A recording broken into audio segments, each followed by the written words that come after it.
logic? Well, for one thing, Meston was struck on the back of the head on the left side, which would indicate a left-handed killer. But Art is right-handed. There. You see, Ed? Listen to her. And, of course, there's the motive. Oh, what motive? Well, that's just the thing. Mr. Merrick doesn't have one. Sure he does. To get the ranch back for Mary. And for himself when he marries her. Oh, but Sally stands to inherit now as Meston's widow. Killing Carl didn't do anyone any good, with the possible exception of Sally. I mean, she could get it all. Not just her widow's share of the community property. She's right on the money, Ed. Now, why don't you quit being so blame mulish and admit you screwed up? You people really know how to gang up on a fella. You know it?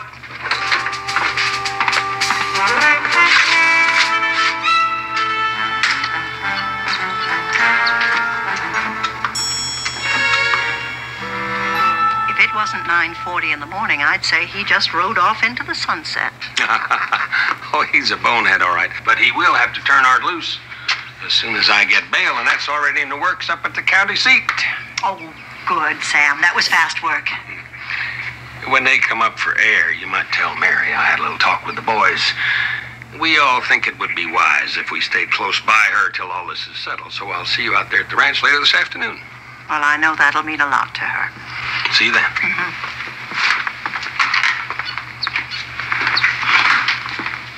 Art. Jessica, Art was just saying that he overheard the sheriff getting a call from the coroner. About Meston's autopsy? Yeah, it seemed to shake him up. I mean, Ed kept repeating everything that the coroner was telling him. That Meston died on account of being hanged. And that the hit on the head didn't come till afterwards. That's strange. I wonder why Doc Wallace was so sure it happened the other way round. Maybe you should ask him. His place is just down the street. Yeah, I believe I will. I'll be right back.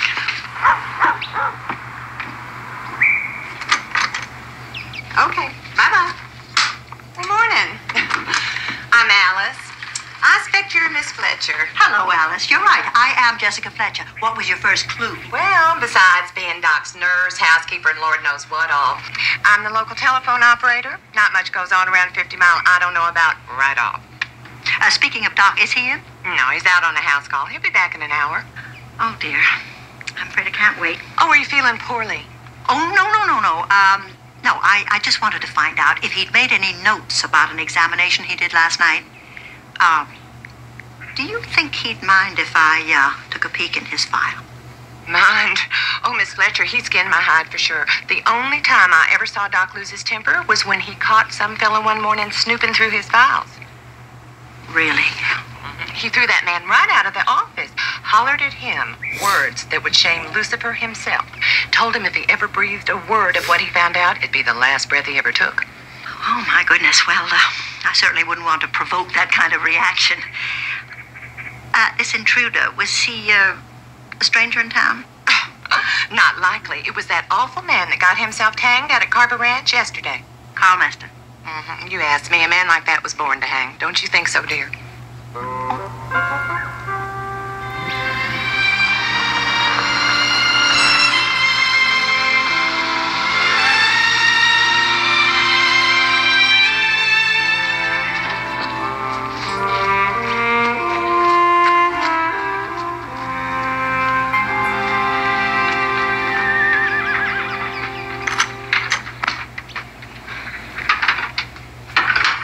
Jessica, I've known Doc Wallace all my life. There isn't a gentler, kinder man in the whole world. What's going on, Emma? Oh, I'm taking some coffee and juice for the grieving widow in the library. Alone? That's enough coffee and tomato juice for a small detox center. She's been working on a heavy hangover. She'll hate to see your phone bill next month, Miss Mary. That woman's been at it since after breakfast, mostly long distance. That's all I need. Forget the room service. Yes, ma'am. Well, you're back. What's on your alleged mind, honey? You are, ma'am. You are on my mind, you are in my hair, and you're on my nerves. So until you have your name on a deed to this place, I want you off of my land. You can stomp your little manure-coated feet all day, kiddo. I'm not budging till Carl's murderer is caught. If you don't like my company, why don't you move out? You're gonna have to anyway, sooner or later. What was it? What did Meston have on my dad that made him sign that lousy will? Carl never told me. But whatever it was, it must have been juicy. For sure, it was real profitable.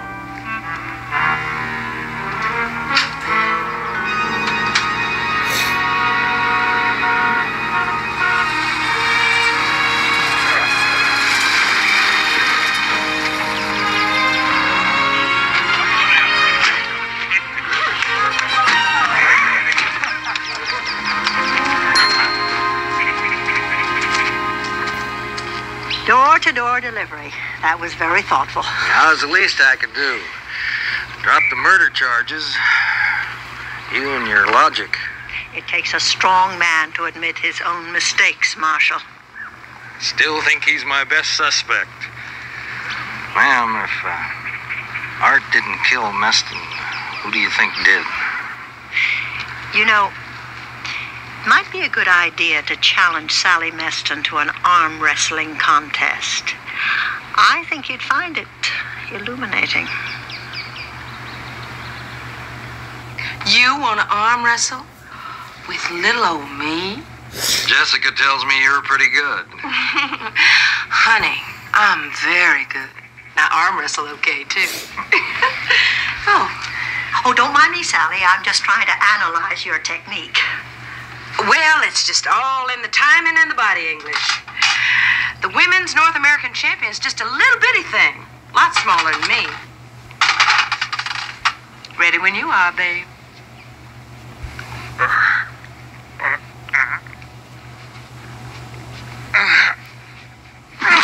Gotcha. Want to go again? No thanks. Once is all I need. Well, you may be on to something, all right. Never thought a woman could do in Meston, but she's sure strong enough, and she's left-handed to boot. What? What are you two pulling? Oh, it's just a little educational exercise. You set me up as a suspect in my own husband's murder. You can both suck eggs. Huh.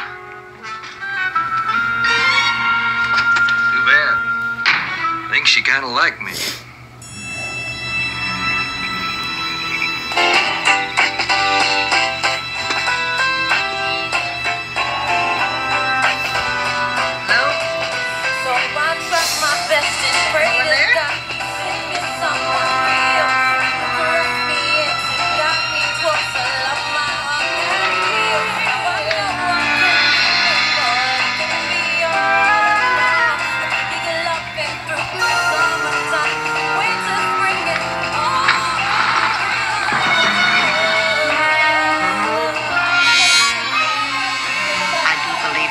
Someone nervous.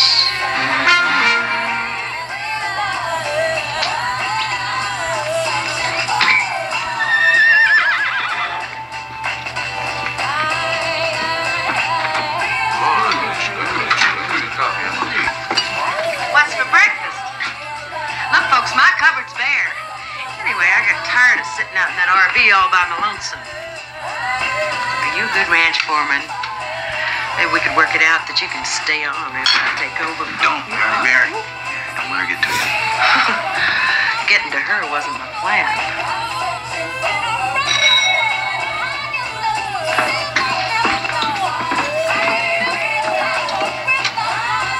Thanks a heap, Chiquita. Guess what, Sally? You have a gentleman caller. Morning, folks. Miss Meston, I have a warrant here. I'm arresting you on suspicion of murdering your husband. Oh, Ed, I might have to kiss you. You have to be kidding. A warrant? Yes, ma'am. You want to come along now?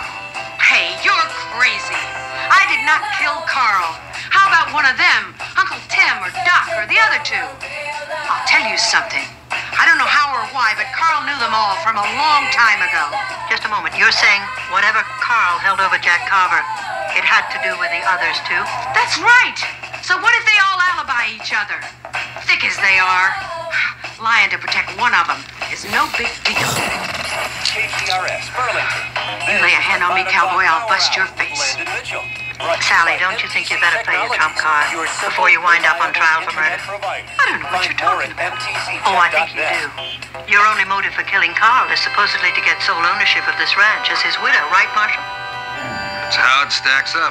But she's not his widow. Isn't that true, Sally? You and Carl were never married. Well, you know that for a fact, Jessica? After we got home yesterday, I got time and charges on all those phone calls Sally made while we were gone. You don't miss one lousy trick, do you? The calls you made were to some quickie wedding chapels in Nevada. I suspect you were looking for one willing to sell you a forged marriage certificate so you could inherit. You must have succeeded, too, which accounts for your suddenly being so confident you'd get this ranch. You were going to have a tough time proving that. But there is proof, and it's under your wedding ring. When you took off your bracelets in the ring before arm wrestling, there were white lines under the bracelet, but not under the ring. The skin under the ring is as tan dark as the rest of your hand, which means the ring was a prop. Put on just before you and Carl came here so you could pass off as his wife. He said folks around here are old-fashioned. Acting married, we wouldn't make waves. He said he'd be making enough waves already. Well, you sure got that right. Well, Sheriff, if I'm not under arrest, I'd like to leave. There's a couple of nice spots where you can park the RV next to town. Wouldn't go any further than that for now.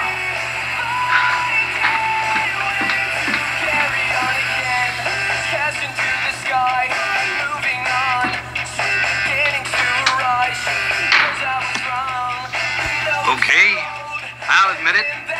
I'm back to the starting gate. Who did kill Meston? Actually, I think I can give you a fairly accurate description of the murderer. He's a tall, strong, ambidextrous man who I expect had a number of reasons to hate Carl Meston, but only one reason strong enough to kill him. Yeah, well, anybody like that around here? Yes, I know. I can't say I'm sorry to wave goodbye to her. Someplace on Carver Ranch before she puts that thing in a ditch. You know, in a funny kind of way, I feel sorry for her. Hey, listen, I'll sometime when I'll go pick her up. That's right, it's still out there where you got stuck. Do you want to come? Oh, no, you two run along. I'm so darn glad you're here. So am I. So am I, Mary.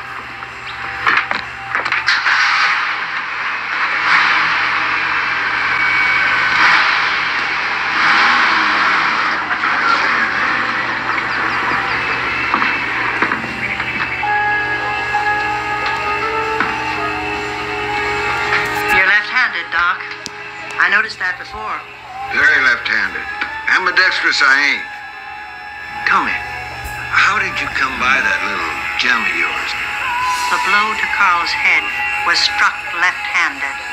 And after he died from the hanging. You were wrong about that. Anyway, last night someone decorated my bedroom window with a hangman's noose tied by a right-handed man. You see? Ambidextrous. Hangman's noose? Be damned. Ambidextrous and worried. Worried enough to try to frighten me away from here before I identify the murderer. What murder? Now, who is this tall, strong, ambidextrous killer? Do you really know what you're saying? Yes, I'm afraid I do. Well, I think I'll take a little walk. Go down to the barn. Maybe look around a bit.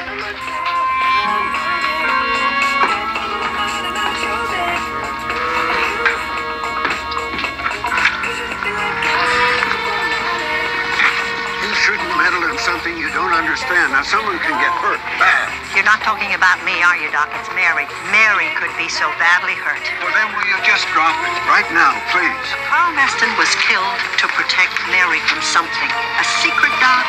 A terrible secret that her father considered worse than the loss of her birthright? I mean, can any secret be that terrible? Well, one could. Now, will you just drop it, please?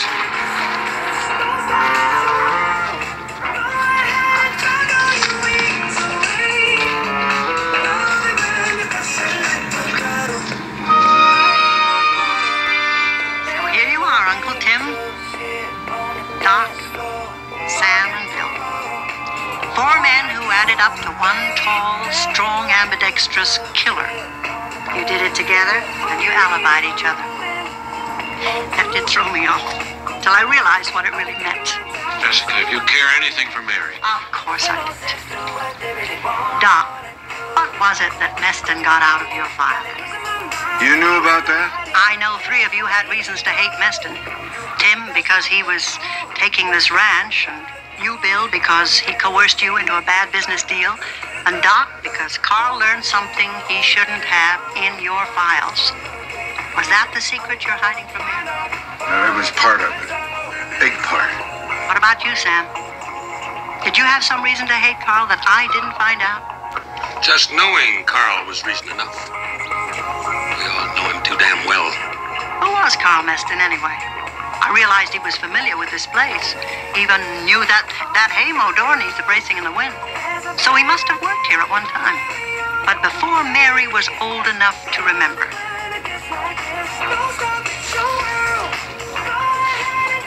All right, you might as well know the whole ungodly truth. Carl, that's not his real name, by the way.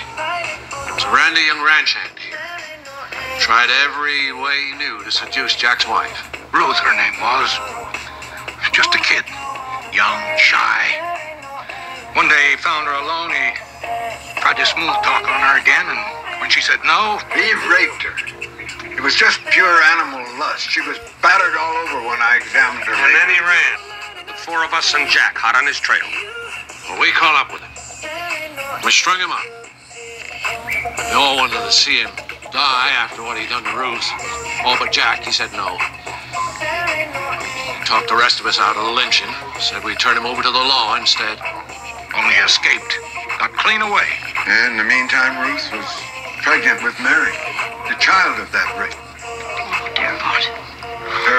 Her sanity was already edgy, and I figured that it would be better for her to bear a child, thinking as she wanted to that, well, she died in childbirth.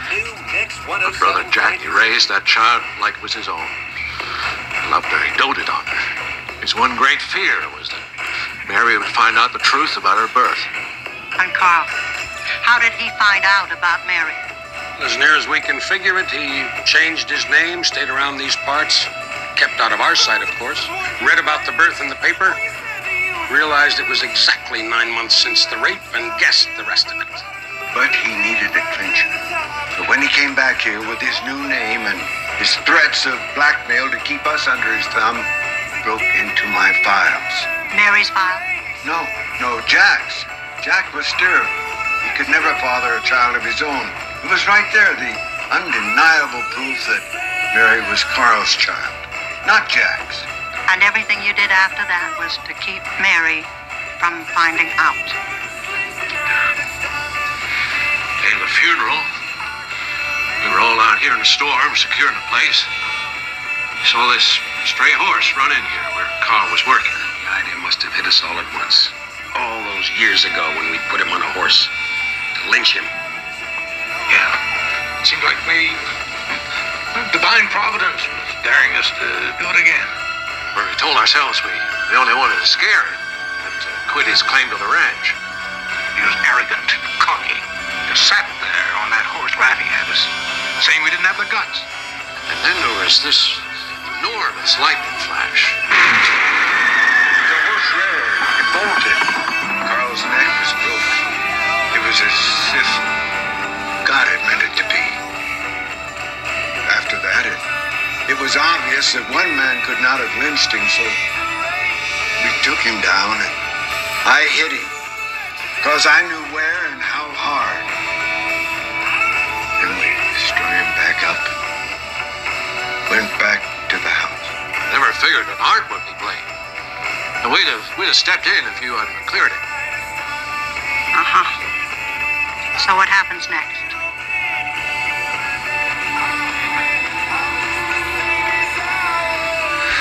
Am I now a threat because I know the secret? Jessica, we all promised each other Mary would never find out. But Carl died. Maybe not murder, but he's dead because of what you all did.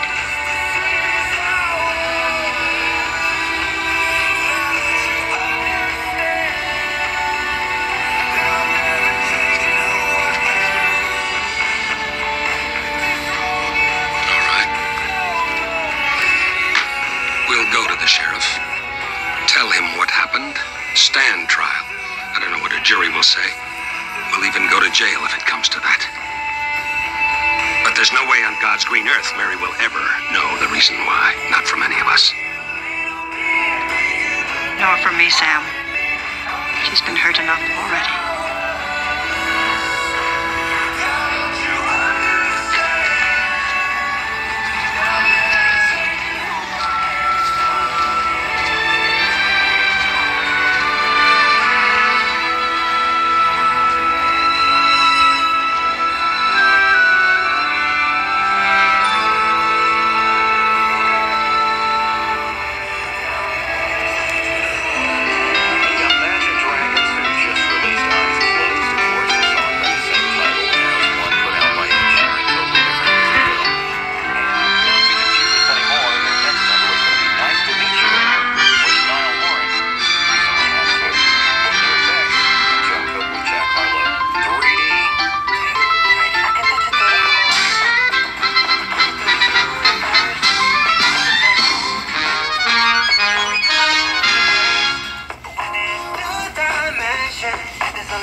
Tonight on Murder, She Wrote.